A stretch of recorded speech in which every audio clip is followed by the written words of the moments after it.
Psixoloji müdafiə mexanizmlərinin arasında əsasən daha normal və daha funksional fayda verən əsasən iki psixoloji müdafiə üsulu var ki, bunlar ümumilikdə müsbətdir və faydalıdır. Onlardan biri yumordur. İnsan bəzən gərgin anlarda, narahat edici vəziyyətlərdə öz daxili emosional durumunu aramlatmaq üçün, rahatlaşdırmaq üçün, sakinləşdirmək üçün yumordan, gülməkdən, əylənməkdən istifadə edir.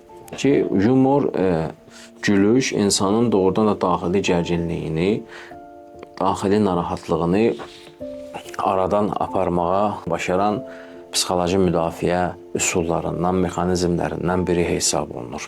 Və bu çox faydalı müdafiə üsullarındandır.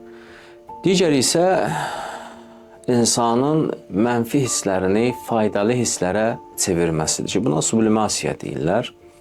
İnsan bəzən qəzəbləndiyi, gərgin olduğu, narahat olduğu dönəmlərdə həmin qəzəbini, gərginliyi, narahatlığını idmana yönləndirməklə və yaxud da yaradıcılığa yönləndirməklə, sənət əsərinə yönləndirməklə, kitab yazmaqla, mütaliə etməklə və ya rəsm çəkməklə və ya hər hansı bir idmanla məşğul olmaqla o gərginliyini, o narahatlığını aradan aparıb daha doğru, daha düzgün, daha müsbət yöndə bu mənfi psixoloji halından faydalanmağa çalışır. Ki, bu da ən sağlam insanın müdafiə mexanizmlərindən biri hesab olunur.